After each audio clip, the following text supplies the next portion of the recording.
Well, this is going to be a very informal gathering because everybody dreams, right? Everybody here has dreamed, and we've all had different kinds of dreams. We're going to kind of go over the different kinds of dreams today and look at more significant dreams, or what's often called lucid dreams, because we all dream, but not all of our dreams are memorable because not all of our dreams are lucid.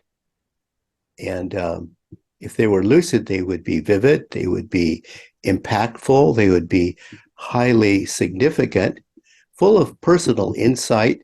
They would be most likely colorful. There would be people in the dreams that you don't always know. They would be based on people that are not in your memory. They would be completely original scenes and happenings. And most of all, these lucid dreams would be vivid. You would wake up with a start when you have such a dream. They would rock your world.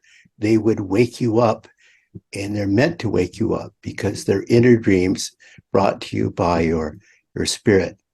So we're all dreamers. But tonight we're going to explore lucid dreams, or when a dream is more than just a dream. So, first of all, could we have a show of hands? You can physically raise your hand or do your little screensaver thing. People who have had lucid dreams, lucid dreams, quite a darn, just about everybody. Okay, okay. So, how many of you have had recurring or continuation dreams of that sort? That's really significant. This is an amazing group we have. Okay, you're all you're all graduated. Take your stars and go home. What can I tell you? Okay, and how many have had dreams that they where you felt that you explored, grew, or learned in your dreams? That's pretty good. That's pretty good. So what we're going to do, and please think this is highly interactive here because we're a small group and we want to just kind of just like talk tonight about our dreams, very personal thing. Um, the history of dream work is very, very old. It goes way back. Goes thousands of years, probably 5,000 years at least, because we know that they've been used for divine revelation, they've been used for prophecy, they've been considered a windows to the soul, and they've been seriously studied by psychologists, medical science. They've directed kings and world leaders, visionary leaders, in their most critical decision making. Now, they go back at least as far as 3000 BC, probably earlier. And we're talking about people who have a deep rooted belief in the power of dreams. They go back to ancient Sumeria, the city state. They go back to ancient Mesopotamia, Assyria, and the Babylonian civilizations that followed Sumer. We know that kings in Mesopotamia derive guidance from their dreams. And there's the Sumerian king Gudea, who rebuilt a temple somewhere around 2124 BC, just from instructions, detailed instructions he received in a dream. And then, of course, we have the ancient epic tale of Gilgamesh, the Akkadian epic of Gilgamesh, guided by prophetic dreams involving travel to other realms and meetings with deities. We have an Assyrian king that built a temple to the god, a god of all dreams, around 850 BC. So you see the picture, going way back 5,000 years or earlier. People have had serious respect for the power of dreams. The Babylonians cataloged their dreams as prophecy and direction. And then we have the Egyptians. And as early as 2000 BC, the Egyptians recorded their dreams on papyrus leaves, and they believed their dreams served as oracles and messages from the gods. So then we see the Greeks. We see with the Greeks the first dream book. And now we've probably all seen a dream book, okay? But in the 5th century BC, we have our first dream book from the ancient Greek civilization. Now, like the Egyptians, the Greeks, they believed that the soul or part of the soul actually left the body in exploration during dreams. They built dream temples. The Greeks built these marvelous temples. And from that period, we have the Morpheus mysteries. Morpheus was the god of dreams. And dreamers sought this sort of counsel by visiting dreams. And you could go there kind of like a spa, see, a day spa. You go to the temples of Morpheus. It goes all the way back to Aristotle. It goes all the way back to Hippocrates. The idea that our dreams are powerful, our dreams could predict and even diagnose illness. This is a function historically of dream work. I've personally had this experience. So, it goes all the way through ancient India, early China, the early Welsh, the indigenous American tribes believed in the ability of a dream walker to induce a vision.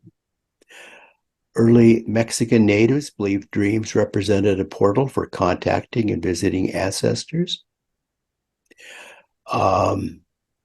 It was part of early Jewish culture, as it was in Buddhism, Islam, Hinduism, and Christianity.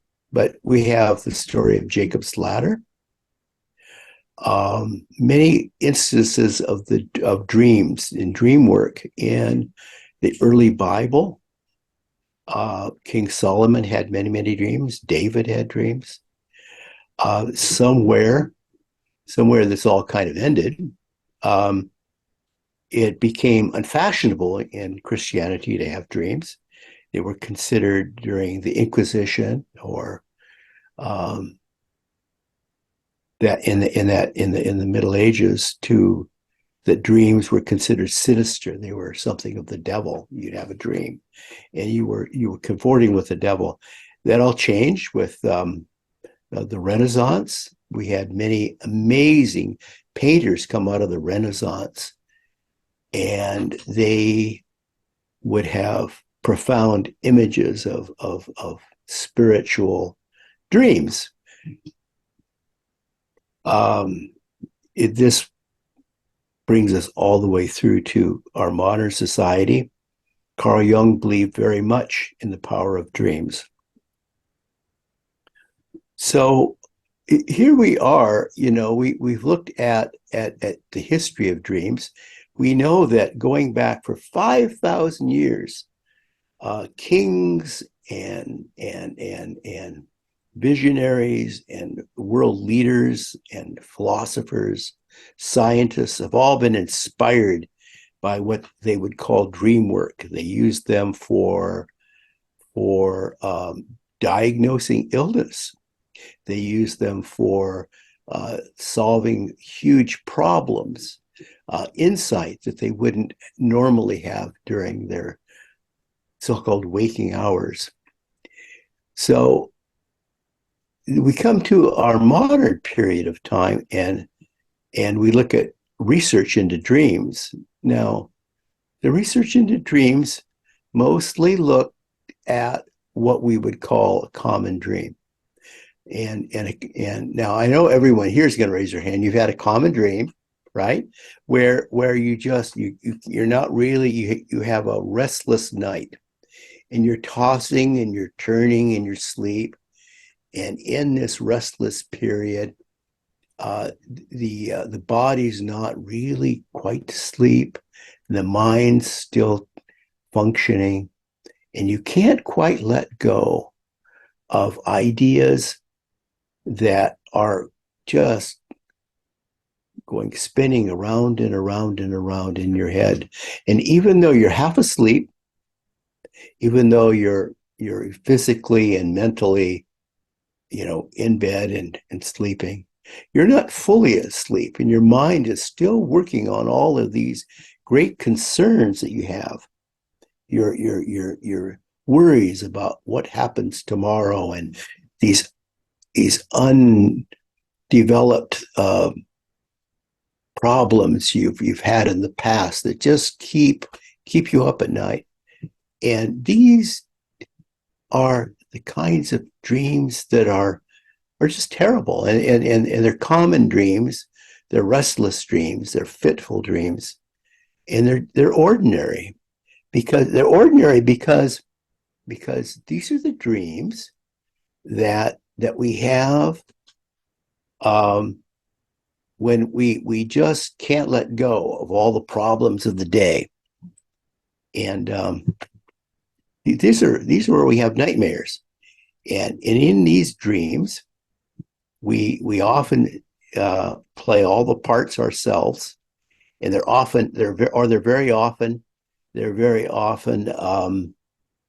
recreations of events, scenes, and conversations, problems that we've had working in the past, and we just can't let go. We're kind of dipping into our memory, and we're playing old memory tapes. That's a very common dream, and it's a very troubling dream. It's a dream of nightmares. These are often the dreams that put people on high alert as to what's wrong, and it sends people into stores to buy books on dream dictionaries. What does it mean when I dream of a turtle? Um, it Now I'm going to ask a question. Just raise your little hand if you ever had a dream like this. Have you ever had a dream, ever, of any sort, where you dreamed of an animal, but it wasn't a recreation of you and your dog or you and your parrot? It was just you and some animal. Maybe it was a wild animal. Maybe you were being chased by a lion or something like that. A wild animal. Okay, thank you. Okay, so then we have this whole other area of dreams, and I think they have to be called lucid as well. And these are dreams where you dream of your animal spirit. These are very special dreams, very, very special dreams. This could be your animal spirit, or it could be your animal guide, your lifelong, often most of your life, you'll have this one guide, this one animal that is with you, and it has something to impart. Or it could be just an animal spirit that has something to tell you that you need right now at this juncture in your life. You've come to a crossroad, and this is the information you need. Well, very often you'll be walking around and you'll see, let's say, something like you'll see a crow, and then the next day you'll see a crow. And then the next day you see a crow, and you say, oh my gosh, what are these crows trying to tell me? Exactly. But very often we ignore these things. So what happens is they come to us in our dreams, because these are power animals. And the power animal comes to you in your dream and reaches you at the state of supra consciousness when you're dreaming a lucid dream. And it comes and it tries to make contact with you. Now, very often people will say, I have these horrible dreams by I'm being chased by a wild animal. and I'm running and I can't get away and I don't know what to do. Maybe you should just turn around and say, hello, what do you have to teach me? Because it's a dream, right? They're not going to like grab a hold of you and wrestle you to the ground. They're pursuing you to get your attention. I mean, I had dreams for many, many years that of a huge snake that was following me. And I thought, why is this large snake chasing me? Wherever I go, the snake would come. And then one day I said, I can't outrun it. And I just made my legs wide and it went between my legs. And then it rose up and it looked at me right in the eye and spoke to me. And I said, oh, you just wanted to say something. And then it went on. And I thought, my gosh, now I was interviewed about my new thing, my new book, Lucid Dreams, on a show called The Cosmic Cowboy recently. And he's a real Bible thumper. And he said, that obviously is you're dealing with the devil because the snake represents Lucifer. It never occurred to me to ask this lovely snake, are you Lucifer? Because you know what? I think he wasn't. I think we assign values to these creatures sometimes that are not quite right. They're maybe they're trying to help us. Maybe they are power animals. Maybe they are spirit guides, and maybe they're our personal, power animal that will be with us all of our life. It's something to think about. I never thought of a snake as something that was going to change my life, but this one did. Now, I think we need to think about a little bit about what makes a lucid dream, and how you get into it. Because the way I started with lucid dreaming was kind of strange. I just kind of like had one, right? And I think a lot of people have had a random lucid dream.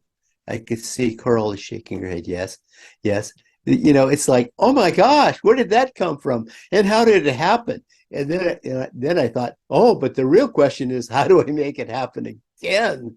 Because it was great. It was wow. And what I noticed was that in a lucid dream, you're conscious. You have a consciousness, and this is because your inner consciousness has come forward, and it is foremost in running the show. It is not just a memory being replayed from your memory bank. That would be a common dream. Unfortunately, most of our dream research revolves around what we'd call common dreams. Well, we do know certain things happen. It's like if you have any kind of a dream, lucid or common, it's not necessarily true, but it's very likely going to be deep into the sleep cycle. It's going to happen when you get into this rapid eye movement, rapid REM movement. It's going to happen probably toward the end of your sleep cycle, maybe the last 2 hours, but not necessarily. You could, of course, have a dream, get up, get a drink of water, and continue with the same dream. Most of the dream research then involves what we would call common dreams. But we do have a very special set of researchers, and these are the people who have done the near-death experience work very often, because these they realize that there's some place between being alive and being dead, which we would normally call our sleep cycle, and it is a time when the body is really in a different state physically. The mind is, if you've done it right, is really in a different state if you've done it right. And your consciousness comes forward and it opens up a whole clean slate. So we have this. So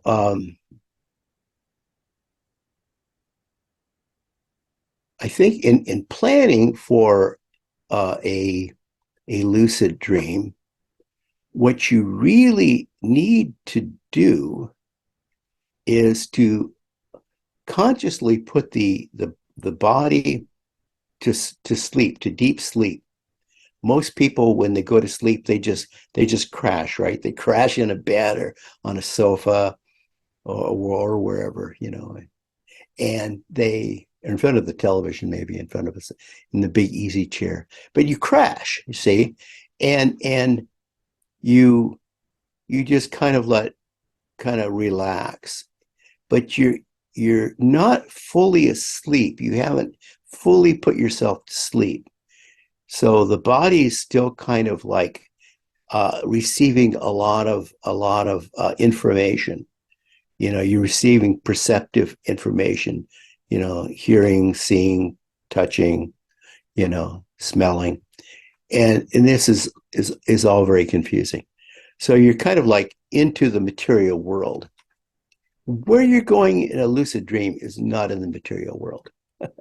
This is the first clue you're somewhere else.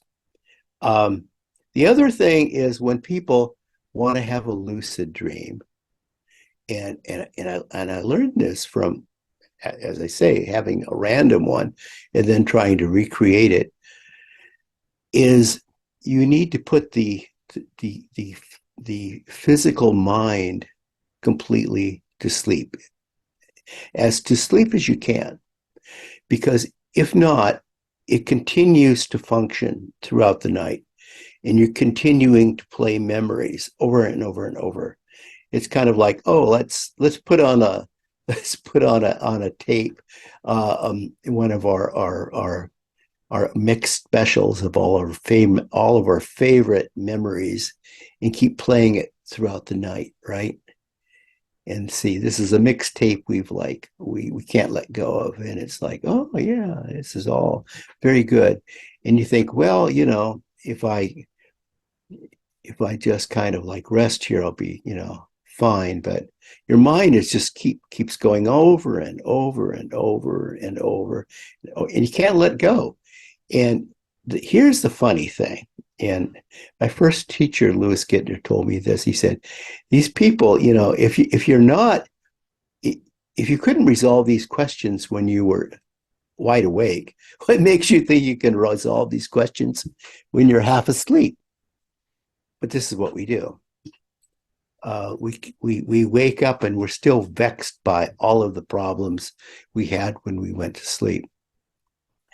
So the problem then becomes how to put the body to sleep, really to sleep, so that you no longer receive physical sensations, perceptive receptors, and how to put the mind to sleep to where you're not rechanneling information, memories that are stored. Because when you have a lucid dream, you'll notice, if it's truly a lucid dream, you're not dreaming of something that has already happened. These are not dreams of people that you normally will know, or a situation you normally will be having. It will not be a memory. If it's something from your memory, my cat has some input here. If you have something, if you have a dream, and it tends to be something in your memory, then you're just rechanneling old memory bank information. But when you have a dream that's totally lucid, it's going to be in a place you've never been, perhaps people you've never met, perhaps, you know, it will not be based on any memory banks, although it could be. It'll be totally original. It'll be totally fresh. It'll be totally clear to you what's happening. It will not be vague, you know, and you'll wake up with a start and you'll say, "Oh my goodness, I've just had a profound dream." Because a lucid dream is always a profound dream. So the technique that I came up with, and actually I used this when I went to the Omega Center for Holistic Studies. And I had these people for a whole week. And the first time we did it, it's like, oh yeah, okay. They were real quiet. And they tried to get like they tried to put themselves to sleep, and they tried to get into a state of altered consciousness, and they tried to like have a lucid dream.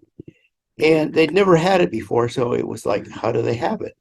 So it was so different for them. I mean, I had people who had never done dream work before, in the sense that a dream is a process of trying to get somewhere and learn something. It is a developmental process of growth and understanding and insight. So as the week went on, I had to like break it down. And it occurred to me that it was no easy way to say it. You just have to absolutely put yourself dead to sleep. And if you were like only kind of quietly resting, like, like put your head down and kind of like be quiet for a minute, get into this special space. Well, you weren't there. You had to really put yourself to sleep. So I recognized early on that most people really don't know how to meditate, and they really couldn't shift their consciousness this quickly. They couldn't put themselves to sleep even if they were tired. So in order to really get into a dream state, a lucid dream state, you really have to break it down to where the body is completely at rest and the mind's completely at rest. And I recognize that people couldn't shift into a meditative state to do that accurately. And I was really startled. And people would say, well, I was kind of like, I was kind of out there, and I was kind of, I mean, yeah, sure, I could like hear things, in the room, I kind of, and I was kind of aware that I was lying there and all, and I was kind of aware of what we were doing, but I was, also kind of getting into a quiet space. It's not a quiet space. So I said, you know what? We're going to have to get serious about this. And I started using self-hypnosis. Only then I'm going to get these people to sleep. So when I was out at Omega Institute, it's like, what do you get? It's upstate New York. So I had like somebody who sold real estate. This is, these are not, people who are into dream work, sold real estate. So one was a dentist. One worked as an assistant to an assistant director in making little short movies. There was one who was a professor of economics. They were all like this. And a whole room full of very different people, 20 different, very, very different people. And there were two people that claimed that they knew all there was about meditation, and why should they go all through that again, and they dropped the class. So I had 18 people. And I said, you know what, we're not going to meditate. I said, I'm going to show you how to use self-hypnosis to put yourself in an altered state, and you're going to control everything that happens.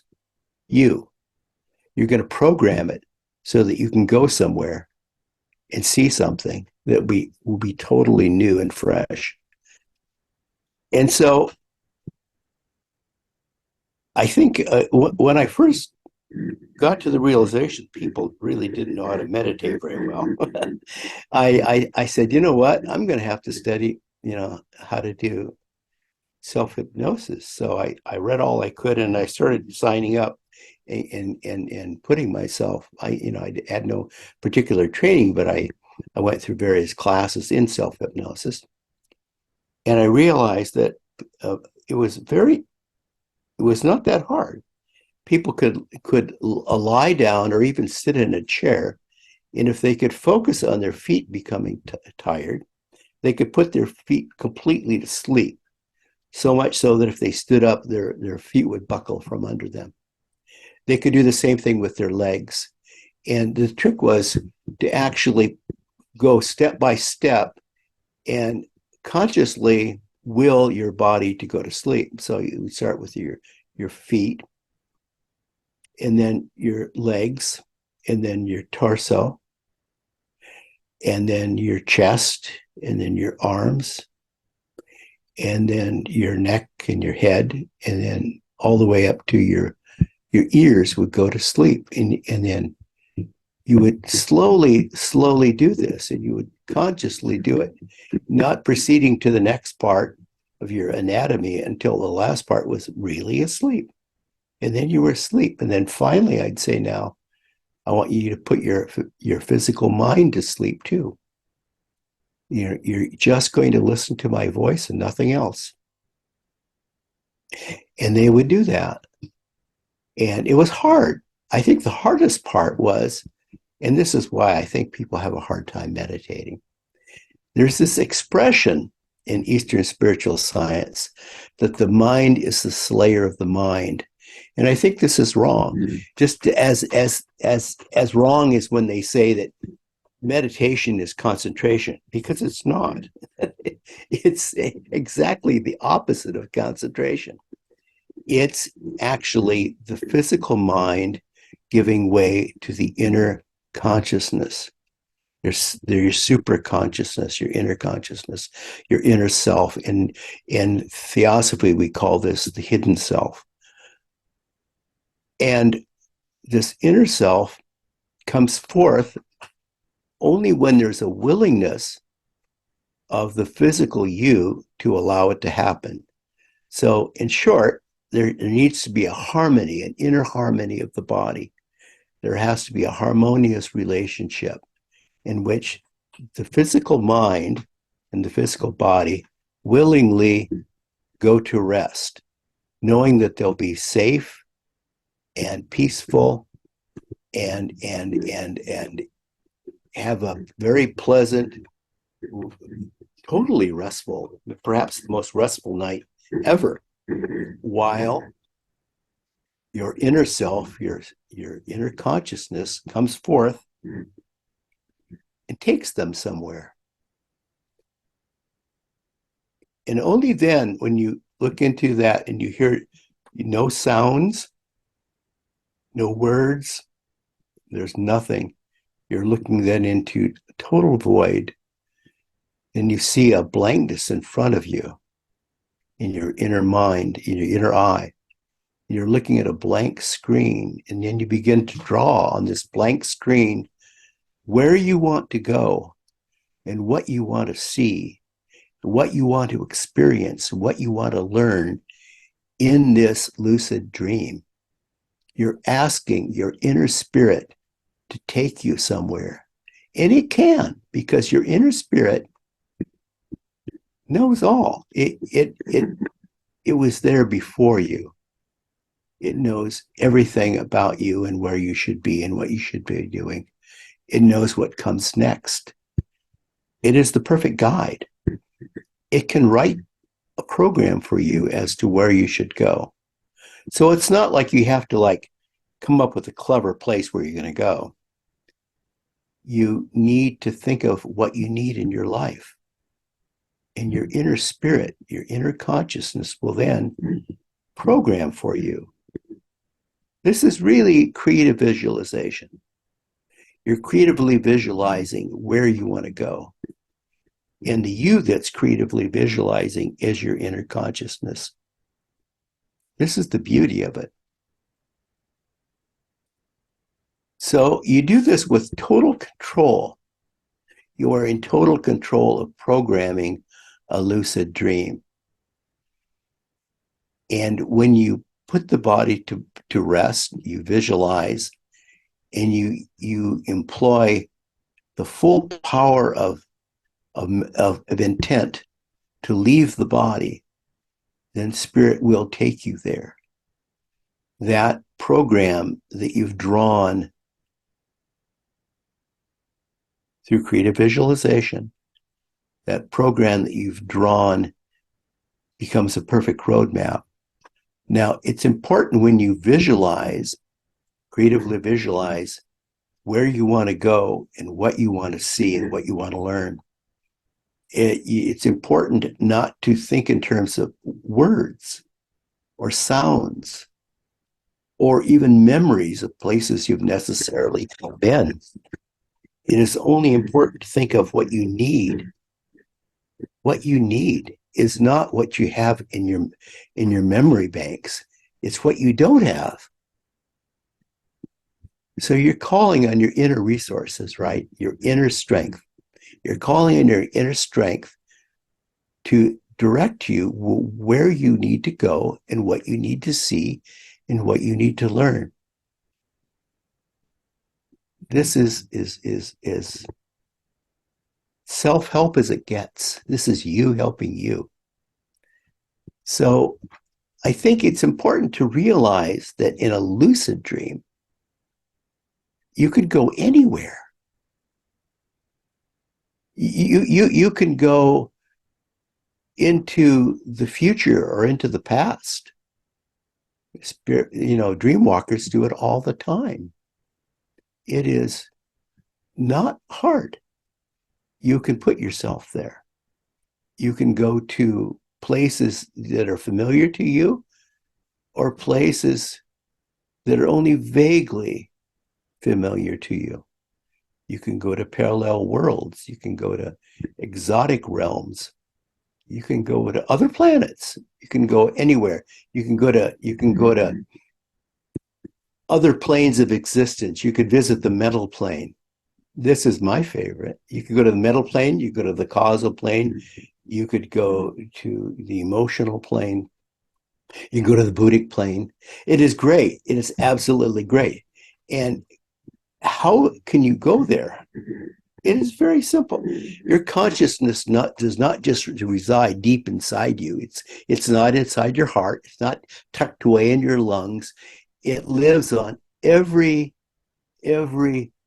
subtle energy body level you have. It exists on all your major chakras. Your consciousness dwells everywhere. Now, as we have subtle energy bodies, let's say the emotional, the mental, the causal, the Buddhic, and so forth and so on, these correspond to the various planes of existence. So you have within yourself the capability to go to any plane of existence. And because you're going in a non-physical body, because you're going in a consciousness body, because there is no limitation in terms of normal time and space where you can go or when you can go there. You are not limited by the laws of physics. You are beyond the physical realm. We're talking about intelligent energy, consciousness. Think of how this happens. Shakti and Shiva, light and consciousness, light and consciousness. This is not woo-woo, folks. This is quantum physics. Light just casts across all of creation.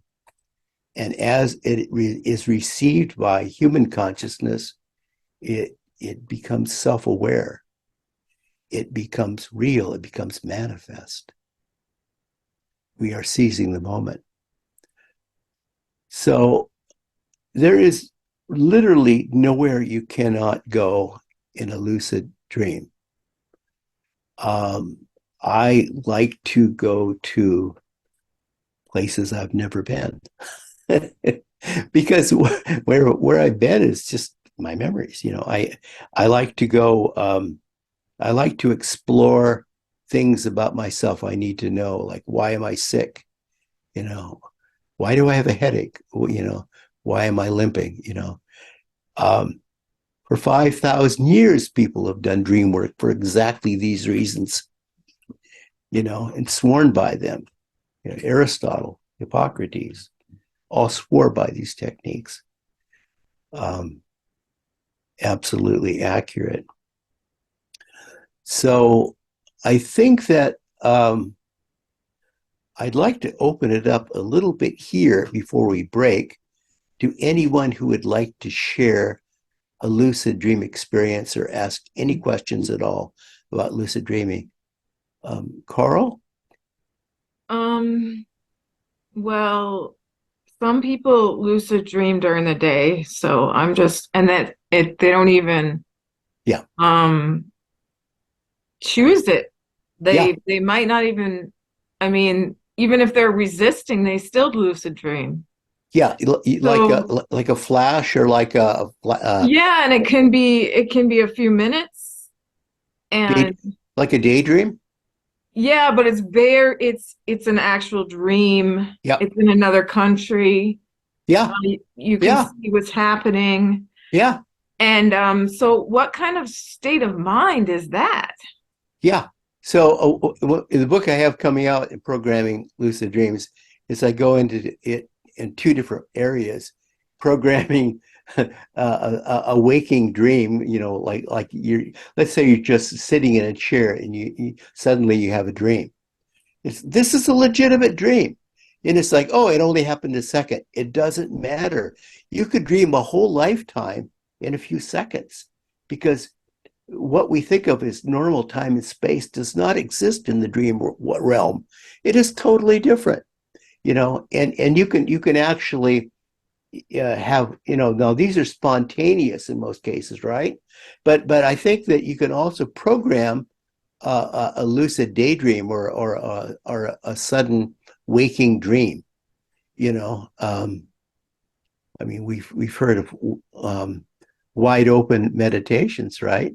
Well, we're talking about an altered state of consciousness, which we would call a lucid dream state.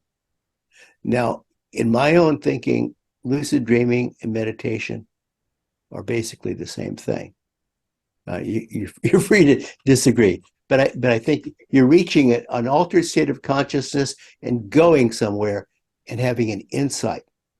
That's meditation, and that's a lucid dream. So, what I would suggest to you is that when we have a lucid dream, and they're often random or spontaneous, we're our inner spirit is bringing us to a state of pure, deep consciousness or a pure, deep meditation. We're meditating, you know.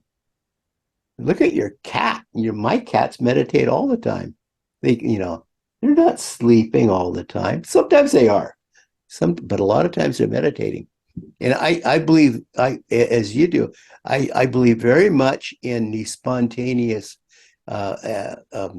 lucid dreams, and I believe that you don't have to program or set up a lucid dream only for during the period that you're in a bed sleeping in normal rest periods.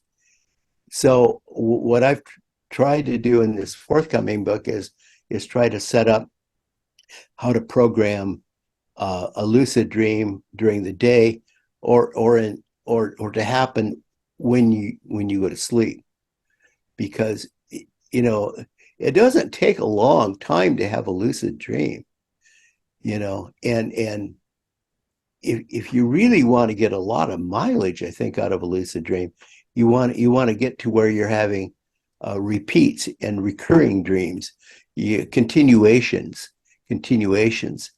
Having the same lucid dream over and over uh, probably isn't very significant, but having a continuation of it is highly significant. And this is what I try to do. And another thing I've tried to do with lucid dreams is we all have nightmares, right? And these are going back to our common restless night dreams where you're just tossing and turning and having these terrible nightmares. And for years I had recurring nightmares, and they wouldn't end, and it was always awful, and it was always ending uh you know pretty much the same way. And I was getting very creative, and I was torturing myself slightly different every night, but it was really the same dream over and over. And I thought, you know what, I know how to program a lucid dream. I'm going to go in a lucid dream, set up that dream scenario from that horrible nightmare memory of mine, and I'm going to write a different ending. And I did. And now I don't have that dream. Those problems have been resolved because there are different answers out there for us. You know, that's a really good observation. I love these flashes we have during the day. I call them daydreams, but um, but here's the thing: people will have these things during the day, and they'll just come out of the blue, and they're so spontaneous that they don't have a way to evaluate them, and they say, "Oh, that was just what did they say? It was a hallucination. It was a strange vision. It was vapors, or it was like, wow, where did that come from? You know, and I would submit to you that, deja vu experiences are like this too. You have a deja vu experience. Where were you when you suddenly you were somewhere else, or you saw somewhere else, and suddenly the room was there, and then it was different, and then now it's here, and and you're remembering something from the past that. And the test for all of this, these lucid dreams or deja vu experiences, is you look back and you cannot find anywhere in your memory where this has happened. And you say, well, this never happened. You say, well, did I read about it? Did somebody tell me about it? Did I see it in a movie? Did I see it in a magazine? Did I read it in a book? Is it somebody else's experience that they imparted to me? How did I get this? No, it was totally new. It was totally new. It was a creative vision. It was a new experience. It was a lucid dream. Any more comments? Come on, share your dreams. Paul? Sure. Yeah. Hey, Ron. Your lucid dreams a little different than I'm used to. And Yeah. I would call lucid dreams, and I'd call, lack of a better word, significant dreams. Yeah. And you're calling, because I've had things where they just have a different feel, they're more intense. Like you said, they're different. One of them was, I just found myself, and this is when I was meditating a lot, daily, and I was kind of in the right space due to that practice. But boom, I was in a field. The Dalai Lama was there, and we had some communication. He gave me some tea. It was kind of nonverbal, or I can't remember the specifics.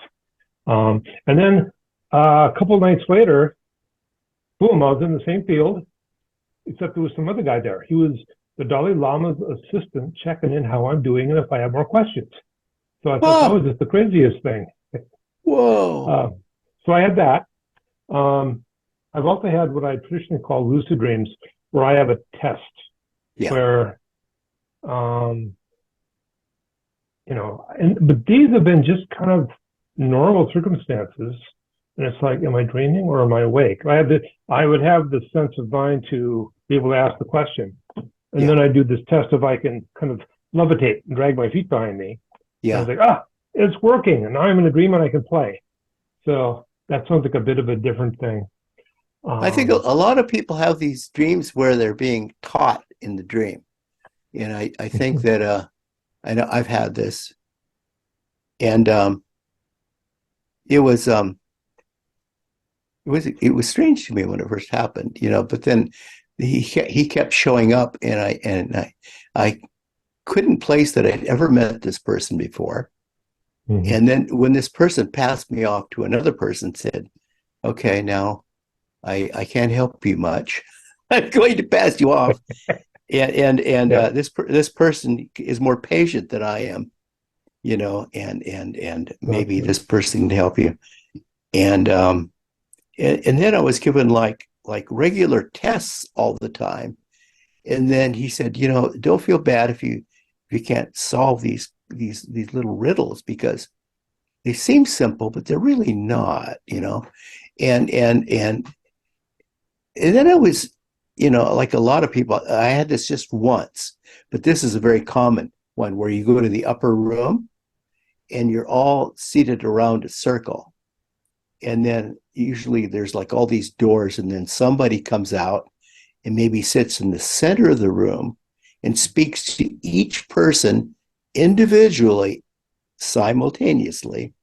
And you all say, mm-hmm, mm-hmm, mm-hmm. And then it's over. Then you're back in your room. The dream is over, you know. And then if you ever go back, then you realize, wait a minute. You look around the room, and it's like, I saw all these people when we gathered earlier. It's the same people in my class, but these are not people I know in my physical life.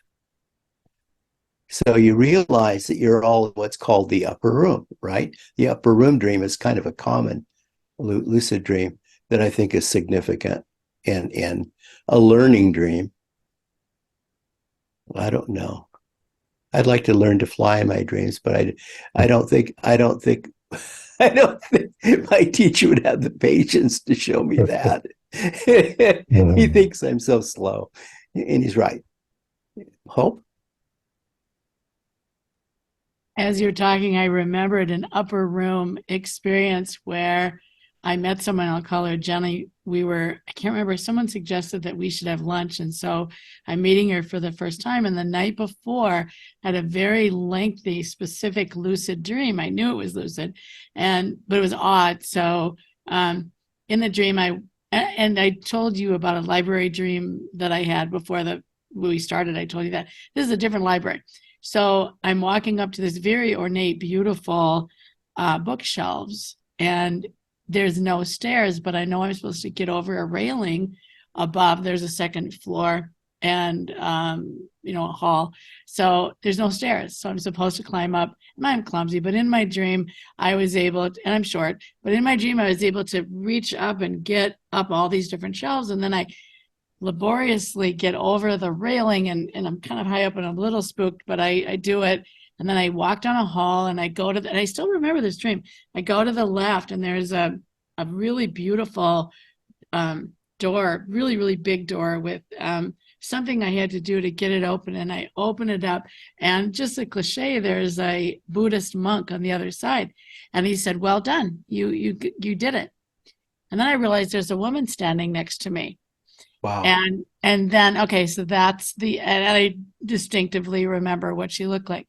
I get to the meeting, and let's call her Jenny. Jenny's the woman from my dream. And she says to me, I had this dream about you last night.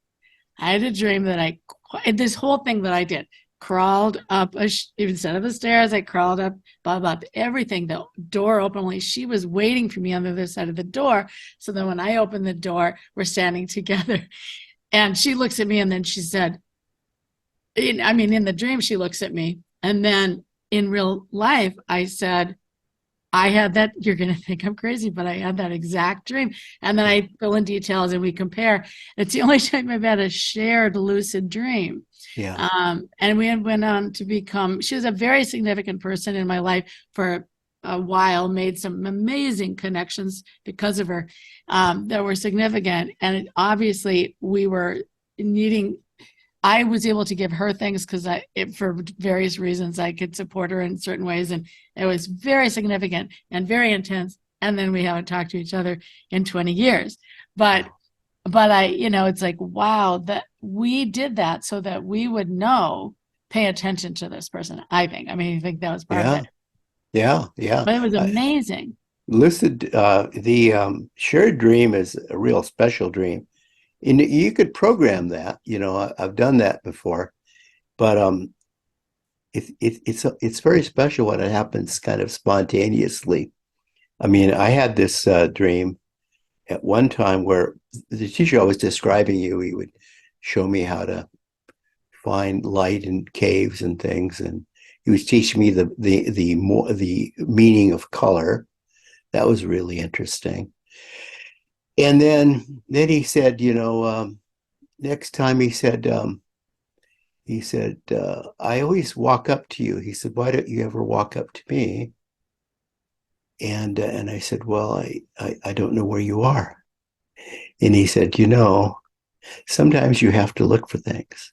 So the very next time, I was there where we would normally meet. I climbed up a cliff, and later on I found out there was a road, but I climbed up the cliff, and I thought it had to be very difficult, and I made it difficult. Okay, so I got to the top, and there he was there, and then, but and I walked into this. It was a cave, and I walked into the cave at the top, and then I walked deeper, and then it was strange, and there was somebody there who was already there with him, and I said, "Well, he has more students than just me." And I said, "Oh, I feel so jealous." That was my first reaction. I feel so jealous, and then I realized it was my friend, my longtime friend, and I would call us twin flames because we've had a lot of experiences together and past lives together. And he's giving us both assignments, and they're similar but different. So the next time I see this person, right after the dream, I said, I had a really strange dream. I said, what was your dream? I said, well, I was climbing up this hill, and I met this man that I sometimes see in my dreams. And he gave me some instructions, but you were there too. She said, yeah, I had the same dream. So you see, we can simultaneously have dreams. We can have shared dreams. And the only time I've really, twice I've tried doing shared dreams. You can actually program it just as you would any programmed dream. You can creatively visualize you want to dream, but you'd have to set up that you would enter the dream state to really do it well. You'd enter the dream state at the same place with the same intent, with the same agenda. So you would have programmed the same dream to have at the same time. But it's totally possible to have a shared dream with somebody. I mean, I've heard of group shared dreams, but that sounds really, really complicated. I think it's meaningful to have it with one person because, for one thing, it's a shared experience. You can talk about it, because ultimately we always want to analyze our dreams, and these are really significant dreams, So you really want to spend some time sorting it out, what it is. So, I mean, when I have a lucid dream like this, I like to not just jump into the analysis of it, because that's my creative, my conscious, my analytical mind, my physical mind wanting to get all over it, and it really has no place there. I mean, it's not of its making. It's not in its frame of reference. It's kind of outside its league. It really can't analyze it very well. So what I do is I just lie very quietly after a lucid dream, and I reflect on it.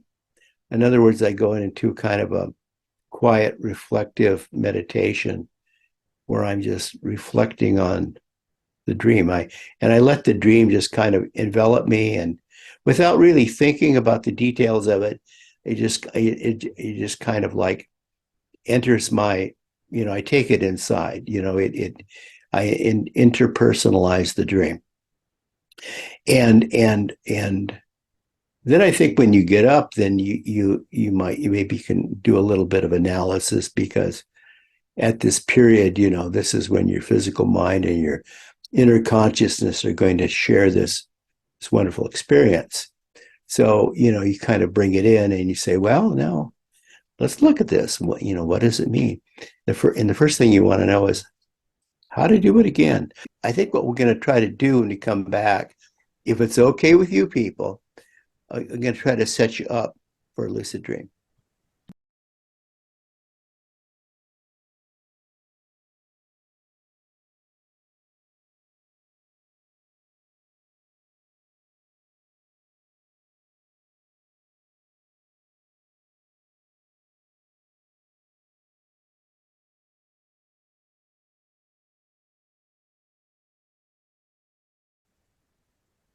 Yeah, Vaughn, Yeah. if I may Yeah, jump in. sure. The whole flying thing I think is very interesting. Yeah. I remember as a child, I used to do like swimming because Yeah. at the time my cousins had a pool next door and I was always in the pool. So, swimming and kicking and flying through the air. And I'd always get tangled up in power lines. Yeah. And now flying is just sort of this, I can will myself to fly in my dreams. Yeah. And at the times, I remember last time I did that, I couldn't do it. And it's like, no, I can do this. So I don't think I was conscious of dreaming, but Yeah. within that dream, I was able to control what I wanted to do. And I don't know if that falls under lucid dreaming or not. I would say so. I think that in a lucid dream you can do virtually anything because you're not limited by normal laws of physics. There's no up, there's no down. You're not limited by time, by space, anything like that. So you say, well, that's ridiculous. You can't fly. That's obviously wrong. Well, you can't physically fly, right? Your physical body cannot fly. That's true. You're just too heavy. You can't flap your wings and go like that. So, I mean, people have tried flapping their arms, and nobody's taken off yet. So, I Not think yet. not yet. Always going to be a first. But I think that in your lucid dreaming, your spirit body can do virtually anything because it's not limited by physicality. Mm. So I think that it's very much like astral projection. It's very much like astral travel. It is to Paul's question, it's very much like remote viewing. I think that this is all very much the same. I think what these things all have in common is that you escape your physical body by projecting your consciousness somewhere, and what you're doing then is you're entering a state of altered consciousness, because your inner consciousness is actually what's taking you. So there have been all kinds of tests, of course. Now, in remote viewing, we have a pretty good case study of people that have even for the government, they've recorded when they saw something and what they saw. So we know the accuracy of doing this. And obviously these are people that are not jumping in their car and driving somewhere and then sneaking up and looking at something. They're actually projecting their consciousness somewhere. This is the same thing we're talking about. So I would suggest to you that meditation, astral travel, astral projection, lucid dreaming, remote viewing, they're all basically the same thing with different applications. Like different levels of awareness. Yes. Yes. Yeah. So what you and awareness is a really key word, because in this state, you're substituting this conscious awareness for your 5 physical perceptive skills. You're not, nothing is the same. It's often been said. In fact, there's a couple of interesting books that I love. They're written by Theosophists, by the way. One is called Dreamscape and one is called Mindscape. And he talks about how in a lucid dreams scenario or a dreamscape, the lucid dreamer does not experience anything quite the same. You don't, because you don't have your five physical perceptive skills. Blue isn't blue, and things don't smell the same. Things are different. They look different. You're seeing with different eyes, hearing with different ears. You're not touching with your fingers, so everything is going to seem slightly different, and you have to learn to experience this dreamscape through create your conscious awareness. So we have these new skills, and they're actually greater. They're actually sharper. You have better eyes and better hearing, I think. I mean, you can refine them. I mean, it's like everything else. You practice. I mean, nobody comes skillful at dream work overnight. For a lot of us, it just happens haphazardly, and we have these random dreams. We say they're wonderful. We want to have more. So I think it's possible to set up more. What do you think? More questions? Anyone else? Go ahead. Oh, just the talking about the five senses. Yeah. Like when I teach Reiki, one of just in meditation, going in and developing those five senses on the next level. Yes, on the next level. That's a good way to put it. And that's part of healing work too. Yeah. And it just helps hone in your perception. Yeah.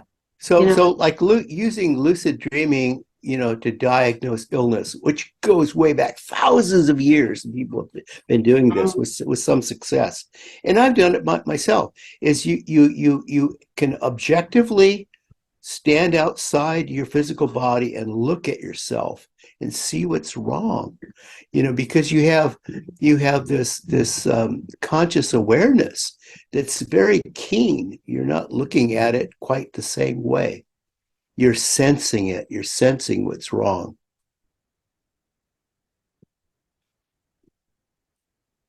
Explain what is meant by going to the mental plane. Okay. So we have in the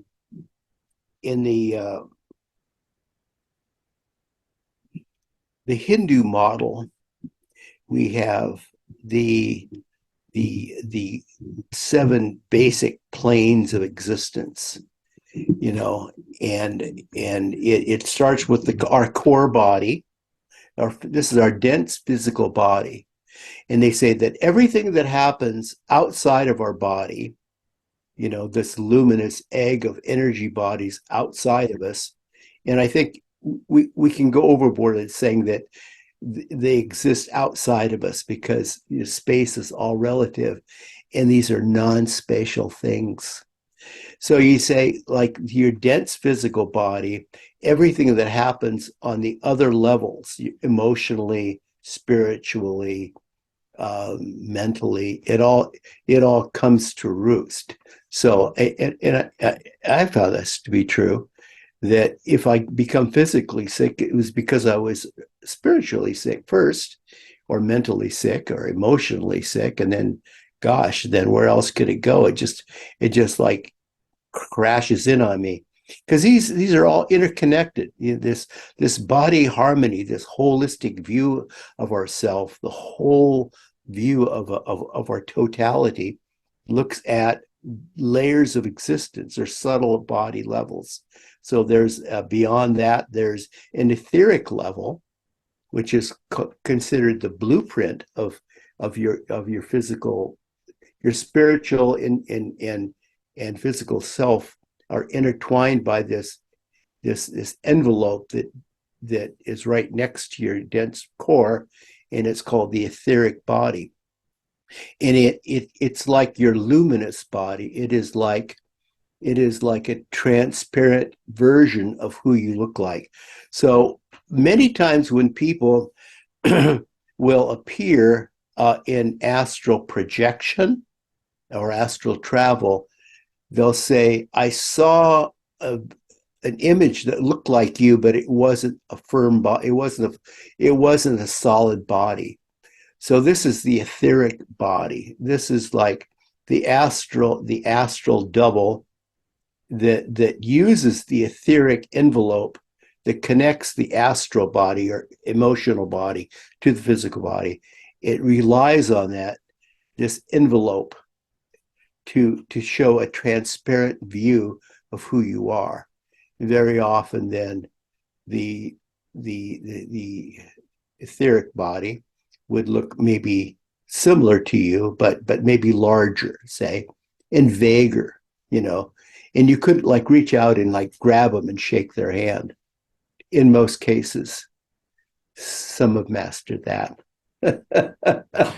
We should get them to speak, but they're very rare, So most people, when they travel to the subtle planes, the outer planes will do so in a transparent body, a non-physical body, a body that's not solid, not a solid body.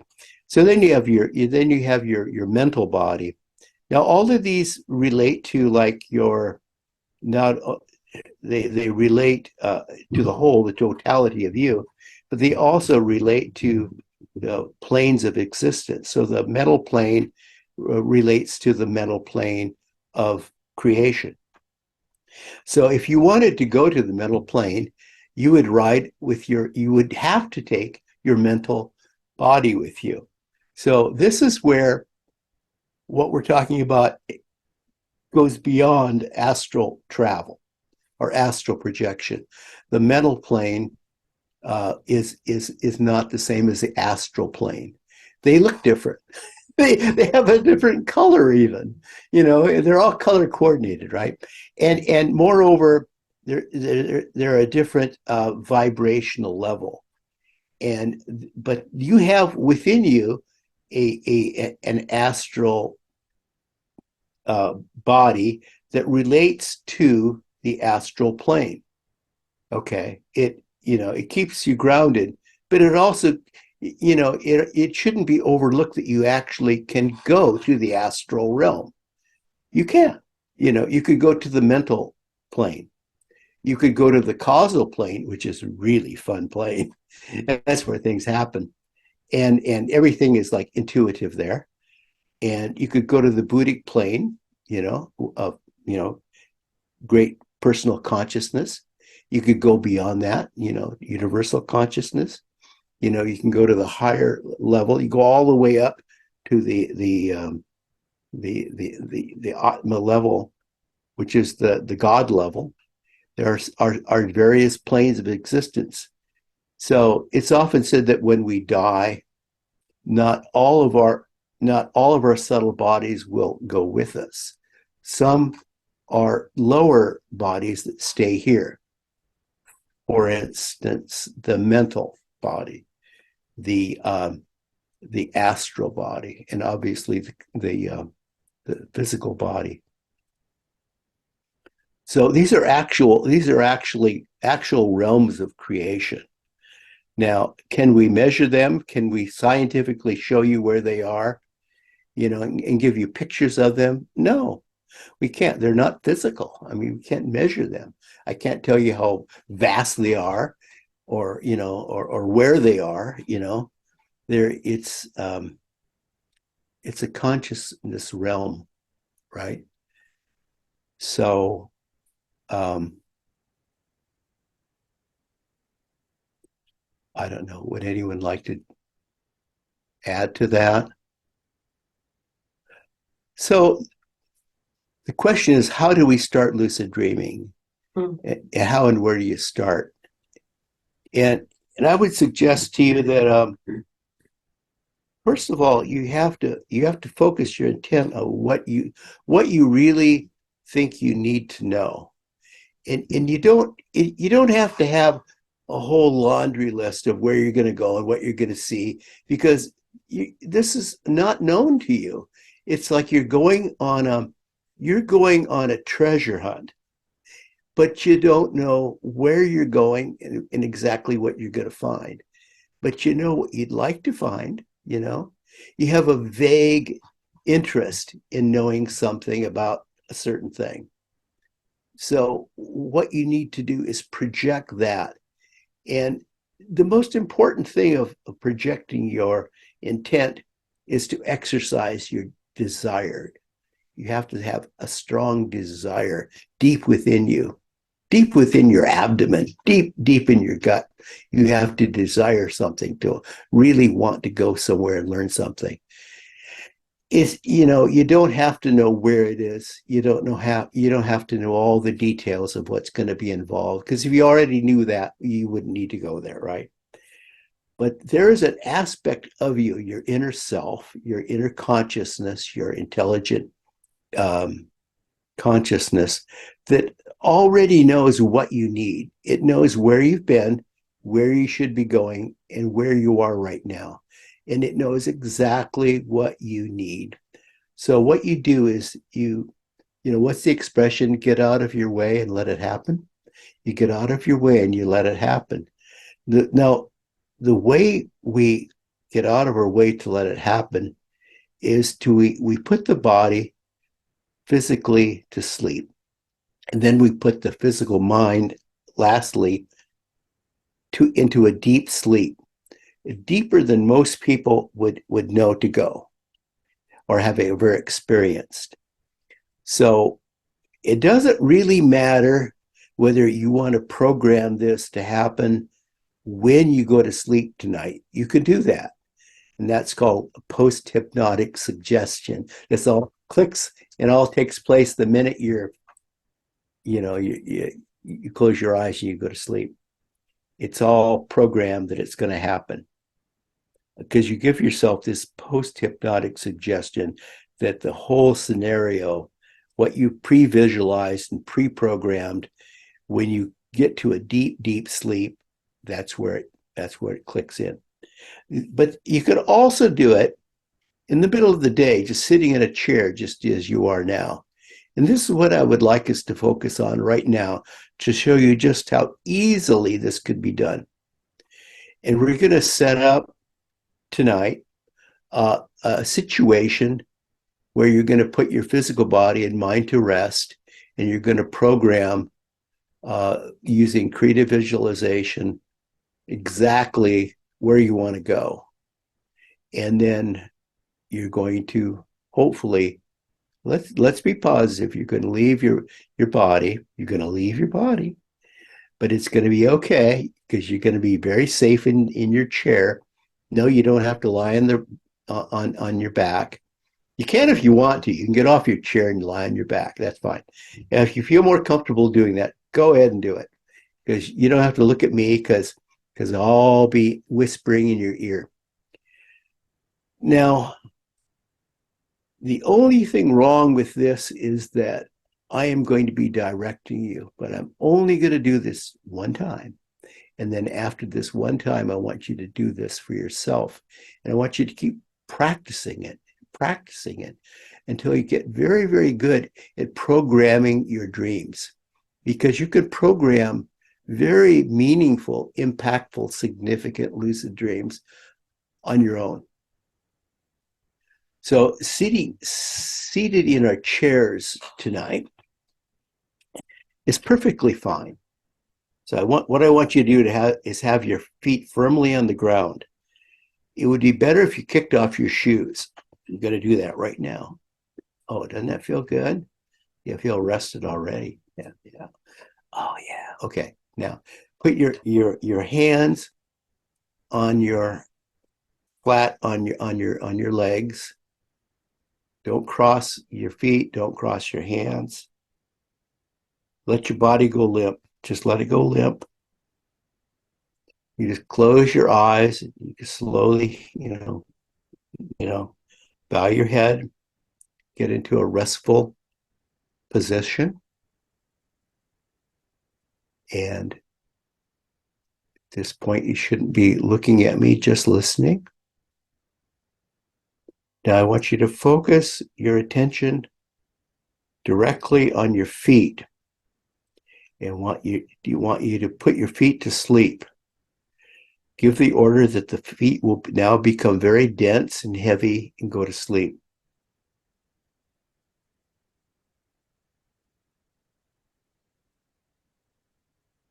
When you do this on your own, you can take as long as you like. It's meaningless how long it takes.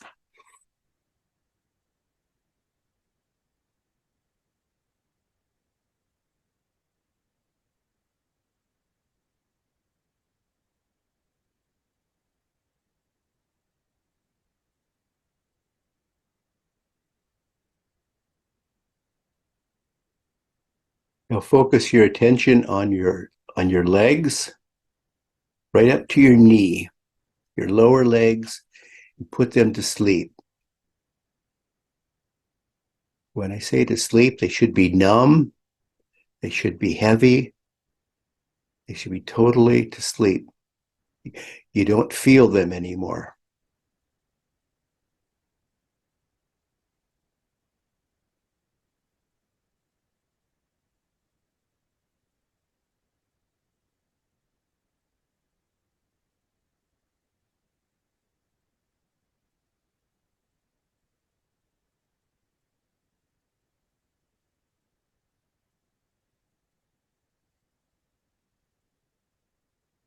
Now put your upper legs to sleep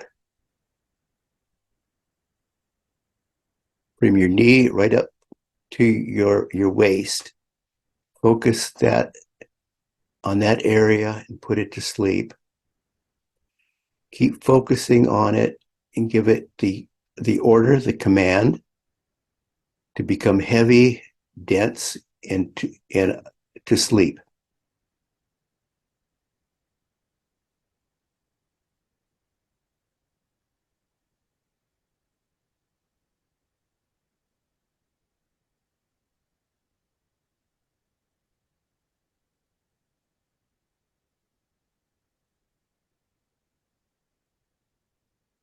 And now the chest area from the waist up to your neck, the whole chest area, put it to sleep. Becomes dense and heavy.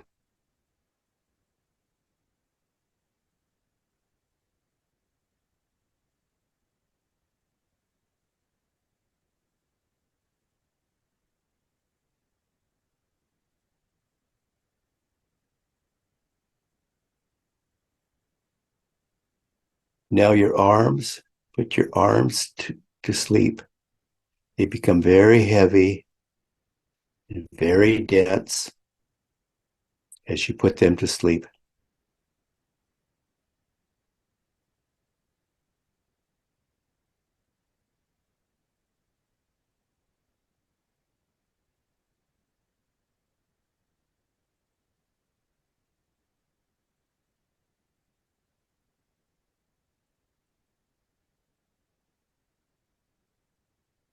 Now your head becomes very, very dense, very heavy, very tired. Put it to sleep. And as we do this, we put our mind, our physical mind to sleep, assuring it that it will be all right. It need not worry. It can rest for just a few moments. You'll be completely at harmony.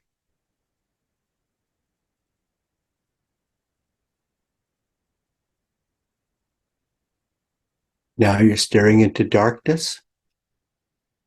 No thoughts, no words, no memories. Looking into a dark pool, dark, dark pool.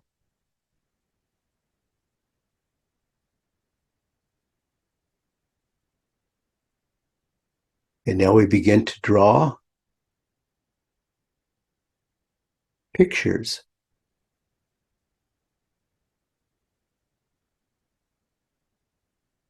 what you want to learn, what you want to experience, what you want to explore, where you want to go. It can be very vague.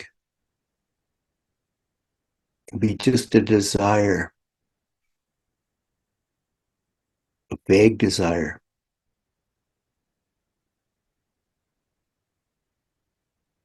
You draw these pictures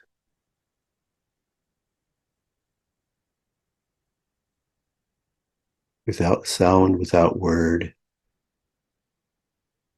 Just draw these pictures of what you want to learn, what you want to experience.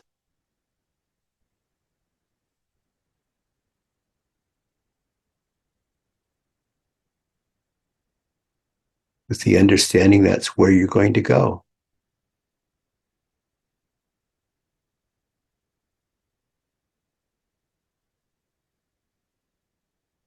Don't be concerned how crude the drawing is.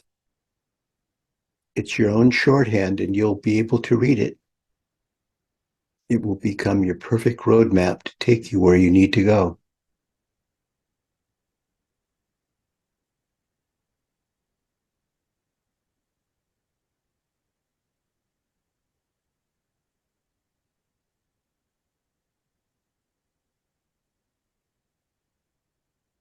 Be anywhere in the past, anywhere at all, anywhere in the world.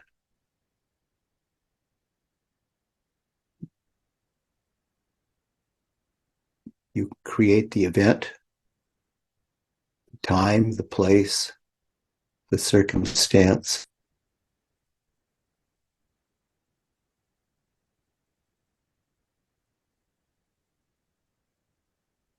When you feel you've created your agenda, you tuck that back somewhere deep in your inner consciousness. You prepare yourself to leave. When you call that back, you will be ready to leave. The minute that agenda comes back, you will follow it like a roadmap where you need to go.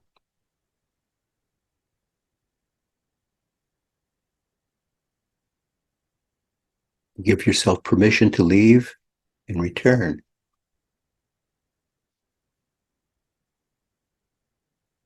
Now you call it back, call it forward. You're looking at your agenda, the way you've drawn it, the way you've painted it. And now you follow that. Now you leave. Now you go.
We're returning now to our physical bodies.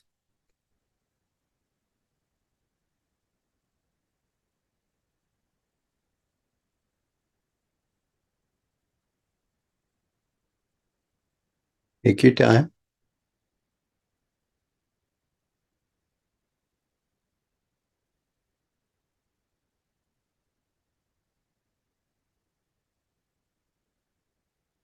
It's important to take your time when you return from a lucid dream because you don't want it all jumbled up. You want to let it kind of envelop you, and you take it all inside. You internalize the message. Don't try to analyze it, just let it go deep within you and internalize it. Spirit knows what it wants, and it takes a big drink at the end.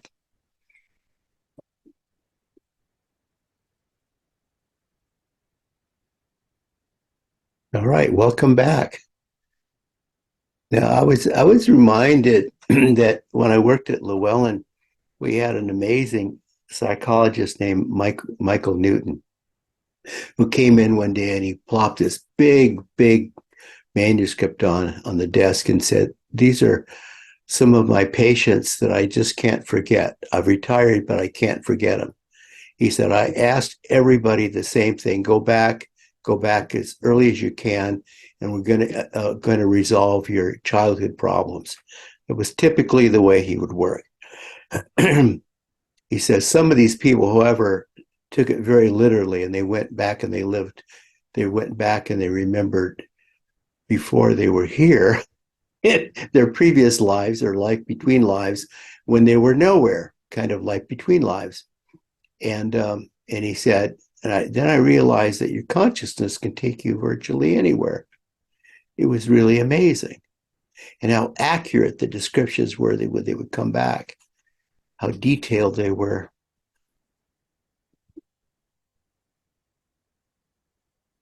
Your consciousness can take you anywhere. But it is a journey, and on every journey we need to pack, and we need to have a sense of kind of where we're going and what we're going to take with us. The beauty of this is that everything you need is within you. It's all there. It's all there. You don't need a lot. You pack light. And you can go virtually anywhere. Does anyone want to talk about where they chose to go? When I did this at the Omega Institute, it was really interesting because, like I mentioned earlier, a lot of people said, "Oh, I don't think I can go anywhere. I don't think I can go outside my head. I don't think that's possible." And I said, "Boy, are you going to have fun by the end of the week? Boy, are you going to have fun? I can hardly wait till the end of the week." And he said, "No, no, no. I've been meditating for years, and I don't go anywhere. I'm just inside my head." I said, "No, you're going to go. Are you going to go somewhere else?" I said, just for fun, let's take you outside and put you in a tree." He said, "I don't know how to climb a tree." I said, "You don't need to climb the tree. I'm going to put you in the tree." And he was way up in the tree, and he came down. And it's like, "Wow, how'd that happen?" I said, "I think you were outside your head." Anyway, to the point, on the last day, I thought, gosh, how far have they come? I have no idea how to evaluate the program or the technique. And so I set them off like I did here today. But I also had covered a lot of things in between. Like, let's say you've lost your car keys, or you lost your glasses, or you can't find your wallet, and you want to find it. You could use a lucid dream.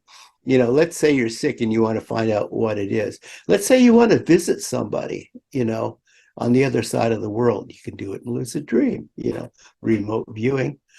You could do it in so many ways. You can send your consciousness out there and it will take you anywhere you want to go. It is the ultimate travel guide. So on the last day I did it with these people, I said, we're going to come back from lunch. And then we come back from lunch before we break for dinner, which we are our final meal before we all head our separate ways on Friday, is I'm going to set you into a lucid dream. And you're going to decide where you want to go. Do you want to visit, a place where you were as a child? Do you want to go visit somebody on the other side of the world? You want to go look for things that you can't find, tangible or intangible. You want to like explore, your illness. I mean, you decide what you want. And we talked a lot about that. I said, okay, here's what we're going to do. We're going to set you all off in a lucid dream, and you set the course of where you want to go. It doesn't have to be like exacting, but you have to have some idea of what you want to do in this dream. What is the basic intent? What is the basic desire? And then, so I did this. And I said, now, when it's done, I'm going to go and you're going to come back. Right? And he said, yeah, okay, right. So that was right after lunch. It was like 1:00, right? And it got to be 5:00. I got very worried because I went outside and I walked around the garden and I came back and they were all the same. And there was somebody who was recording this, and he said, he comes over, he says, do I keep recording it? And I said, recording what? So then I went and I visited a few people, and I came back and it was the same. Nobody had come out of their lucid dreams for hours.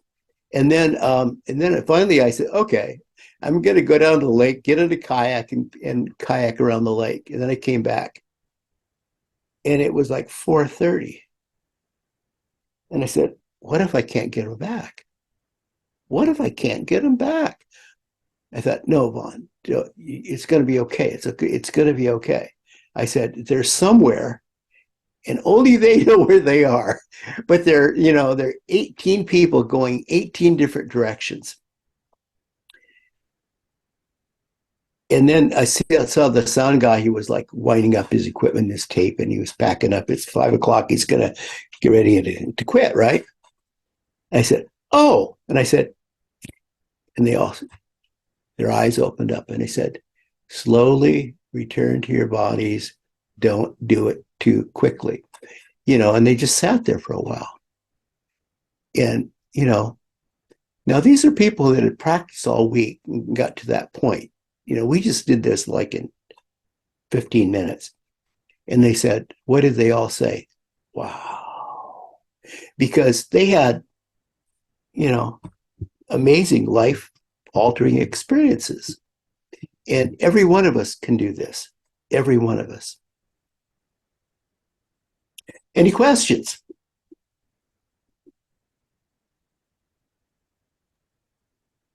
I do have, it seems very similar to active meditation. Yeah. Right. Because there's like the active meditation and then the Right. meditation that you just be and listen. Yeah. Yeah. So it's very much like that. But yeah. Very much like that. Yeah. Yeah. It's very cool because to me, lucid dreaming was that years ago, Stephen LaBerge wrote a book on lucid dreaming, like I guess it was in the 70s, maybe. Mm-hmm. And I took a workshop, and it was about becoming consciously aware in the dream and striving to become consciously aware in the dream. Yeah. And this seems a little more all-encompassing of going beyond that. Yeah. Not just saying, oh, look, I'm awake in my dream. Now what can I do? Yeah. So in my forthcoming book, I go into this great detail about when you get there, look at your hands, look at the back of your hands. Now, you're going to have something like a body. It'll be a translucent body. It won't be a physical body. You won't be able to shake somebody's hand or anything, but you have a translucent body. And moreover, you're going to be in a scene, but you're not going to have the same physicality that you do. But you're going to have a sense of the way things look. And you want to, like, when you get there, study the situation to where, and look at details.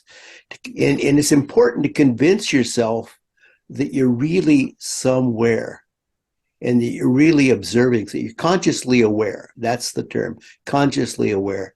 Then you're going to have some traction in this experience, in this dreamscape.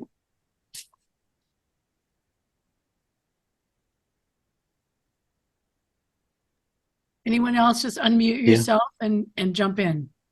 Me, I think I've had a lot of these lucid dreams without knowing what they were. But the most recent one I had was before I went to sleep that night, thinking about I'd lost $900. Yeah. And in cash. Yeah. And in the morning, it was like I just went right out there and found it. Yeah. I had seen it all in my mind, and it was in the garbage can. Yeah. Yep. That's incredible, isn't it? But I mean, but it just shows you that you really do go somewhere and you really do discover, you explore and Mhm. find things in these lucid dreams. I think it's great for finding lost objects. I used to do this whole different other stick for like finding lost objects. This is it. You if you want to call it remote viewing, you go somewhere and with this keen conscious awareness, you see where it is. I've been possibly lucid dreaming about Africa since age 4. I heard a song and then that started the dream and then about Africa and then but I have had dreams that at times when there was only white people around. And anyway, I've been just trying to figure out what's happening. So I'm really, really grateful for all this insight and understanding. I really understand dreams a whole lot better now. I really appreciate it. Thank you very much. Oh, you're very welcome. I hope it helps some of you practice your dreaming because, you really can work at your dreams. They're not just entertaining. I think we get this idea from dream dictionaries that dreams are highly amusing and entertaining. But, they can be extremely helpful. Our spirit longs to get outside and grow and explore and discover things. This is its chance. Well, I thank you all very much. Berta. Oh yeah, just wanted to say that my experience tonight before when we were first talking, I was thinking about this sort of reoccurring dream theme that I used to have, and it was about I used to call them my creepy water dreams. So there'd be like buildings half submerged in water, or I'd be on a board or something floating, but I'd have to touch the water and whatever there was awful things under there, but I didn't know what they were under the water. And so I had those for years and years and years. And finally, I just I'm so tired of having all these, they're kind of nightmarish.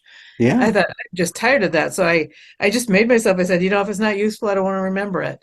And so I quit remembering dreams. And then recently now I'm actually in a dream group. We're just starting. Wow. And I turned my dreams back on and they're not they're not the same. But in this particular exercise we just did, Vaughn, I went right back to the water and it was dark. But I had to go through the moon tarot card to get into the water, and there was houses.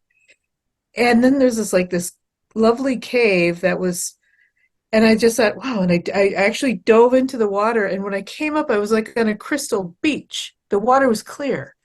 Yeah. And so I was just like, whatever that is, I'm not going to analyze too much, but something about that shifted.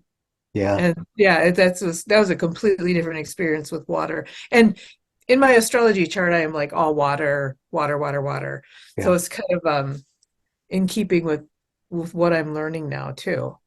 There's something about caves too. They're like sacred spaces. Yeah. It was my cave. Portals. Yeah. Oh, your cave. Yeah. It was my cave, and I'd never been there before, but it was just like, oh, and there were books there for me. Yeah. Yeah. Wow. Yeah, but it was just like, I don't know if it was a resolution to the water dreams, but it was sort of a, well, there's more here than you know, and then the water became just crystal and beautiful and aqua, and I came out of it rather than looking down into it. Yeah. Yeah. It was really nice. I think sometimes when you have spontaneous dreams, and this could also be true of what we would often call nightmarish dreams. If they're so far out that they're not like part of your memory bank, it could be very likely something your spirit has called forth for your notice. This whole thing of bringing things forward, meaningful significance. As Mr. Young would say, why are you looking at this over and over and over? Pay attention. Well, thank you so much all for participating. We all dream. I hope all of your dreams are highly significant and meaningful, full of insight. Yes. Bon, this is Susan. And you just said something about the cave as a portal. Yeah. That just gave me a lot of information I needed that I hadn't thought of. So thank you. Oh, good. I was recently researching sacred spaces. And again throughout time, different cultures would talk about the cave, the cave, the cave, the cave. It really means something. Yeah, it's been something in my life, I'll tell you that. Well, thank you all. It's given meaning to this cave image I'm seeing. Okay, but I'll tell you about it. All right, thank you so much. Good night, all. Thank you. Thank you so much, Bon. Thank you. Thank you. Bye. Can't wait for your book. Thank you. Bye-bye. Good night. Bye-bye.